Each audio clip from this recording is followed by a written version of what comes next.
Достар, бәріңе сәлем. Бүгін біз үй жағдайында медовик тортын пісіретін боламыз. Ол үшін бізге май, ұн, бал, 2 жұмыртқа, сода және шекер қажет. Алдымен біз 2 жұмыртқамызды ыдысқа салып, оны араластырып аламыз және содан соң оған шекер қосамыз.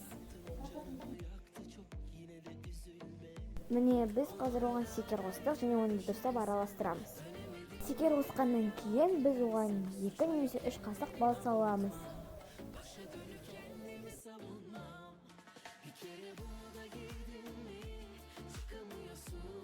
Біз араластырып болған соң бөлме температурасында тұрған майды қосып, барлығын дұрыстап араластырамыз.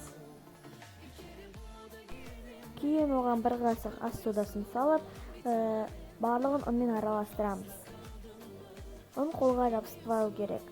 Дайын болған қамырымызды 1-2 сағатқа холодильникке сала тұрамыз.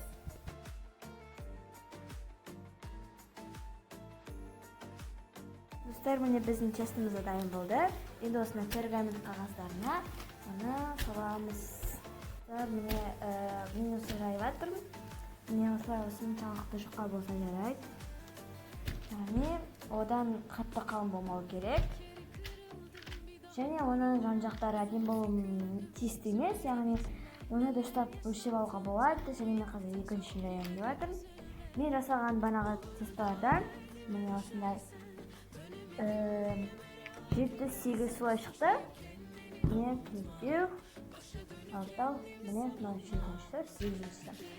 Мен жасаған банағы 2 жұмыртқадан 8 солай шықты.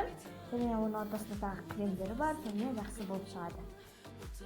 Donne-moi idéal, je ne veux pas des bijoux de Chanel, je ne veux pas. Donne-moi limousine, je me ferai quoi, paparam, paparam.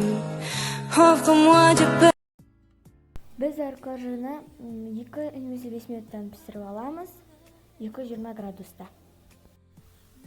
Қожаларымыз дайын болғанша біз кремін дайындаймыз, яғни қазір май және сгущенканы қосып араластырып миксерлейміз. Және одан өте керемет бізде крем дайын болады. Міне бізде қожалар дайын болды және біздер қазір оған кремімізді салып дайындаймыз. Міне біздің медовик тортымыз дайын болды. Сіздерге ұнады деген ойдамын. Ас болсын.